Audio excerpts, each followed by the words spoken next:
는요, 제가 성이 한가거든요. 대한민국에 철수가 굉장히 많습니다. 덕분에 한 분 때문에 제가 더 많이 유명해졌죠. 안 누구라고요?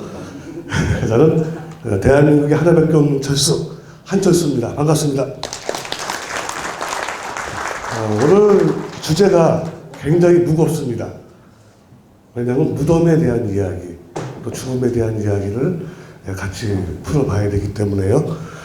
우선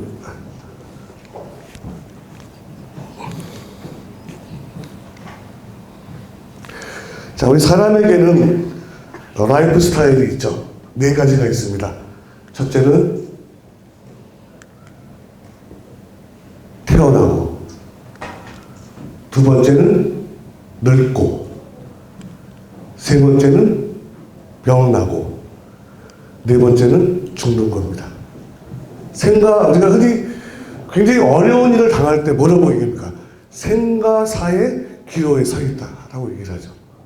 탄생은 곧 죽음을 의미하는 것이고, 죽음은 곧 새로운 탄생을 의미한다. 이렇게 보시면 될 것 같습니다. 자, 우선 오늘 주제가 왕과 백성이기 때문에 왕의 죽음, 왕과 관련된 그 의식서는 오래에 의해서 모든 것이 이루어집니다. 첫째는 길례, 둘째는 가례, 셋째는 빅례, 넷째는 굴례, 다섯째는 흉례입니다. 길례는 모든 제사를 지내는 그런 방식을 의미하는 것이고요. 가례라고 하는 것은 바로 기쁜 일, 잔치하는 겁니다. 그 다음에 빅례는 외국 사신을 맞이하는 것이고, 굴례는 다른 것이 아니라 군대에 관한 이야기들입니다. 마지막으로 바로 흉례가 사람의 죽음에 관련된 이야기다라고 보시면 될 것 같습니다. 가례 속에는 바로 태어남과 또 장가 가는 것, 이런 것들이 다 포함이 되어 있습니다. 백성에게는 통가의례라고 하는 것이 있습니다. 즉 그것은 통가의례라는 것은 바로 관혼상제를 의미합니다. 그래서 관이라고 하는 것은 관례, 혼례, 상례, 제례, 이 네 가지를 의미합니다. 자, 우선 태어남입니다.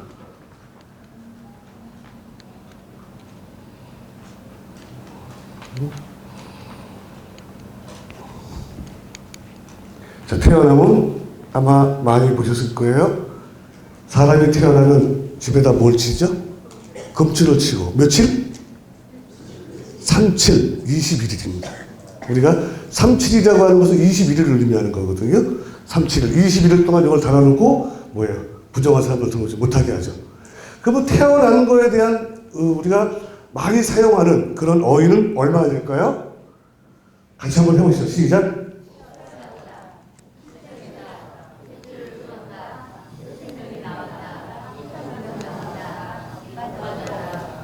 기빠졌다가 제일 재밌죠. 혹시 생일날 우리가 뭐라 그래요? 야, 나 오늘 기빠진 날이야! 하면서 이제 생일을 자축하는 경우가 굉장히 많죠. 자, 그에 반해서 과연 죽음에 대한 단어는 얼마나 될까요? 한 몇 가지나 될 것 같아요. 죽음에 대한 어휘나 단어가? 네? 몇 가지요? 몇 가지? 아마 상상 밖에 무지무지하게 많습니다. 자, 죽음에 관한 이야기입니다.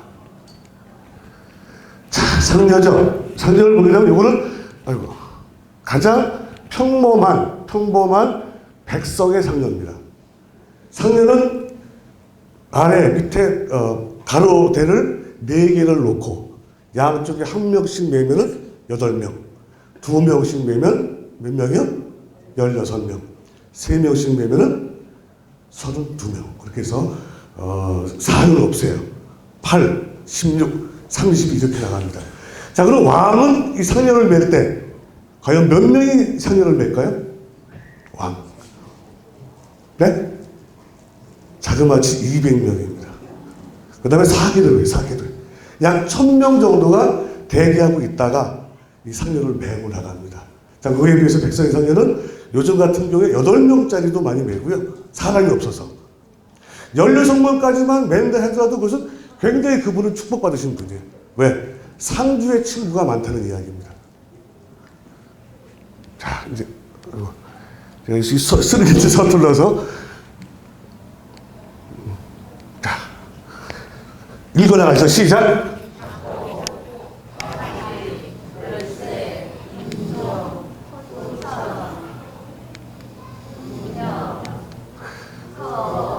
저 뒤에다 했다 붙이면 돼요.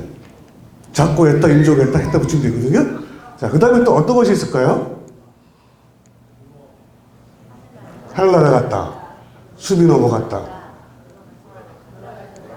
요단가 건넜다. 돈수가 건넜다. 이런 얘기도 많이 쓰죠? 또 뭐가 있을까요? 돌아갔다 이때 나왔습니다. 그 다음에 사망했다. 그 다음에 뭐가 나오죠? 곱게 끓었다. 이게 참 숟가락 놓았다. 또 있을 겁니다. 갈 대로 갔다, 저랬다, 등등등. 여기서 끝났으면 좋겠죠. 또 나옵니다. 병풍 뒤에 숨었다. 불꽃장 날라왔다. 또 뭐가 있을까요? 좋은 데로 갔다. 땡장 덮었다. 명줄 났다. 저승 갔다. 뭐 기타 등등 한 가지. 이거는 굉장히 나쁜 의미로 우리가 사용하는 겁니다.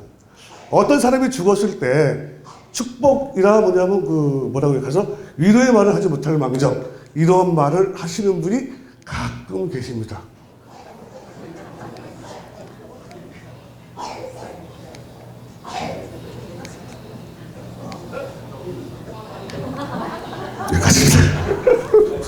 자, 그럼 그 죽음에 관한 이야기들이 굉장히 많은데 가장 이 여러 가지 말 중에서 제일로 정말 힘들고 어려운 말이 바로 이겁니다.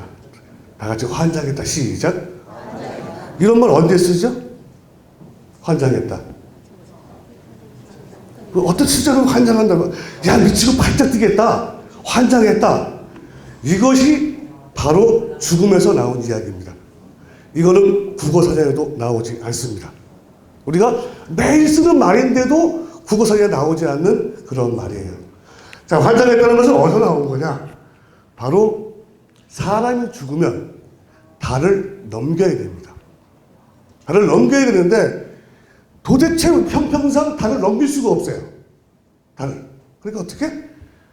몰래 살짝 갖다 묻는 게 환장하는 겁니다. 그냥 부지런히 무지하게 바쁘게 묻는 게 환장하는 거예요. 자, 우리 한 달만 봅시다. 한 달만 보는데 내가 음력으로 25일날 죽었어. 기료의 열흘이죠. 그렇죠? 달을 넘기니까. 근데 3일날 죽었어. 한 달을 꼬박 해야 됩니다. 그래서 한 달 내내 뭐냐면 그 장례를 칠 수 없는 분들이 몰래 은근슬쩍 아무도 모르게 장례 치르는 것이 바로 환장하다예요. 앞으로 환장하다는 말 함부로 쓰지 마세요. 환장하다고 얘기하시게 되면 어떻게 돼요? 내 아버지 어머니 몰래 갖다 묻은 거예요. 하지 마시고요. 자, 그다음에 죽음이라고 하는 것의 결론은 뭐냐 하면은 죽음으로 갑니다. 무덤의 결론은 무덤으로 갑니다. 자, 여기에서 죽음과 무덤은 무엇이냐면은 사가 됩니다. 그 다음에 죽음과 무덤의 결론은 망이 됩니다. 자, 의사 선생님들이 실수하는 것이 있어요. 사망했습니다. 큰 실수입니다. 사라고 하는 것은 죽어서 관에 들어가고 땅속에 묻히거나 아니면 요즘 화장 많이 하시죠. 화장장에 들었을 때 과정이 사입니다. 그러고 나서 뭐예요? 신고서를 내고 나면 바로 그때에서 망이 되는 겁니다. 사와 망 이렇게 구분이 돼요. 아직까지 우리가 사망에 대해서 굉장히 편안하게 말씀도 하시지만은 사라는 것은 죽었을 때 또는 아직 묻기 전까지 그 다음에 사람이 시신이 죽음이 되고 무덤이 되면 그것이 잊혀지는 망이 되는 겁니다. 자, 죽음의 종류는요 이렇게 변합니다. 자, 황제는 붕어했다 등하했다. 왕은 흉서 훈거 승하. 그 다음에 4대 비상은 이거 왜 이래? 이렇게 구분이 되는데요. 바로 백성의 죽음이 사망입니다. 사망. 근데 서거라고 하는 것은 뭐냐면은 사람의 죽음을 굉장히 높인 말입니다. 그래서 내가 존경하는 분이 돌아가셨다. 꼭 대통령, 국무총리가 서거한 것이 아니고요. 내가 사랑하는 스승님이 돌아가셨다. 그럴 때는 과감하게 쓰십시오. 사랑하는 박자, 철자, 종자 쓰시는 선생님께서 선거하셨습니다. 상관없습니다. 그것은 국어를 알리는 내 입장에서 하는 거기 때문에. 자, 무덤의 종류입니다. 뭐 잘 아시는 거니까 한번 복습하는 걸로 하겠고요. 우리가 가장 많이 사용하는 것이 총, 능, 고분, 원, 묘. 아마 여기까지는, 고분까지는 어느 정도 이해가 되실 텐데, 원과 묘는 어떤 구분이 있느냐. 원은 한마디로 얘기하면 셈이 힘입니다. 무슨 얘기냐면 왕도 아니고 왕자도 아니고 중전도 아니고 후궁도 아닌 아주 애매모하신 분들이에요. 자, 그분들이 바로 뭐냐, 왕을 낳은 후궁이나 왕의 아버지 또는 왕이 되지 못한 세자, 이 분들의 무덤을 원이라고 합니다. 지금 조선 왕실에서의 원은 13개가 있어요. 왕이 되지 못하고 죽은 왕자가 6, 왕을 낳은 후궁이 7, 이렇게 해서 총 13명이 지금 현재 있고요. 그 다음에 묘라고 하는 것은 왕자, 공주, 후궁과 영의정 이하의 모든 계층, 즉 백성의 무덤이 묘입니다. 자, 분묘라고 하는 걸 우리 가끔 쓰거든요. 분묘란 말은 일상적인 단어가 아니고요. 바로 법률 용어입니다. 분묘는 법원에서 사용하는 용어다, 이렇게 보시면 됩니다. 그 다음에 자, 이것은 이제 너무 잘 아는 황남대청 신라시대 거죠. 자, 요거는 이제 가야의 고분문입니다. 요거 이제 너무 유명한 권원능, 우리 구리시에 있는 거죠. 자, 우리 권원능을 보시게 되면 능력 뒤에 이렇게 소나무를 전부 다 심었어요. 저 소나무를 심은 것은 다른 것이 아니고요. 바로 저 소나무가 갖고 있는 아주 굉장히 숨겨져 있는 뜻이 굉장히 강합니다. 어떤 거냐면 바로 죽은 자의 공간과 산자의 공간을 구분하는 겁니다.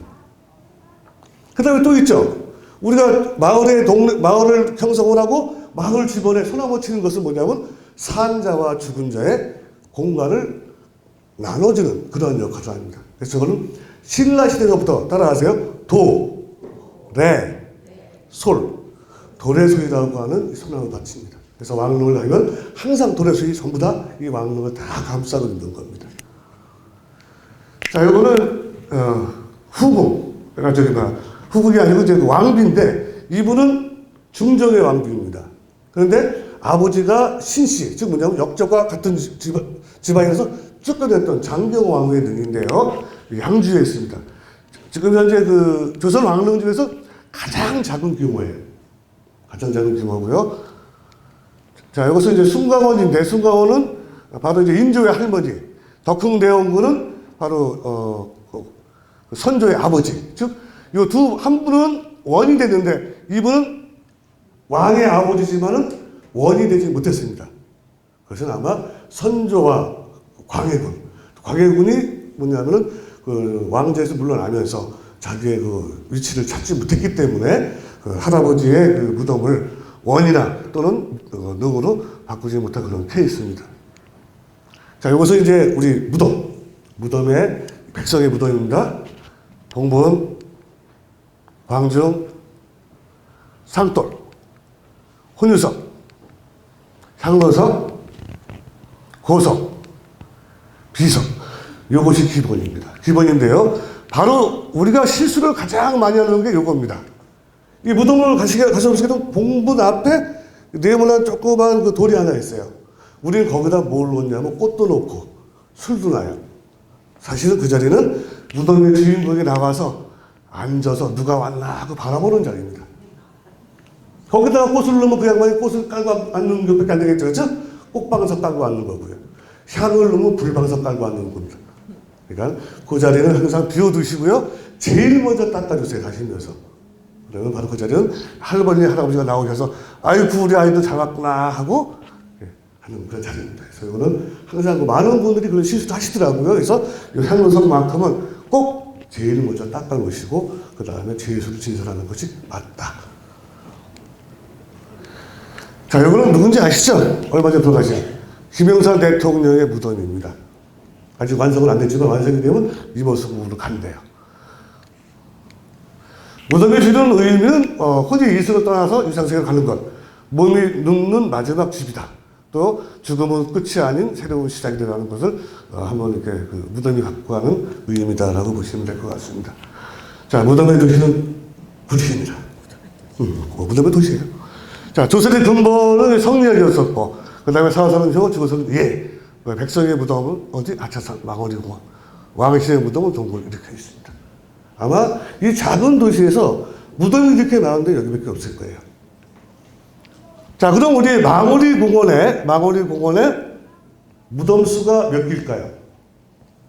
무덤 수가. 네? 그냥 많다 하시면 돼요. 다시 한번 무덤 수가 얼마나 된다고요? 많아요. 원래가 이 망우리 공원은 1913년서부터 1931년서부터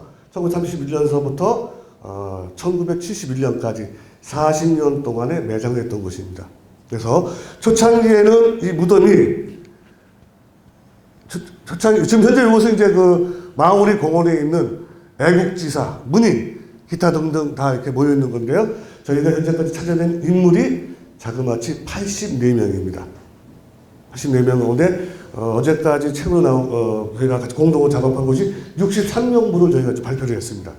지금 11명 남았는데요. 자, 이게 경계입니다. 이거 점선 보이시죠? 점선.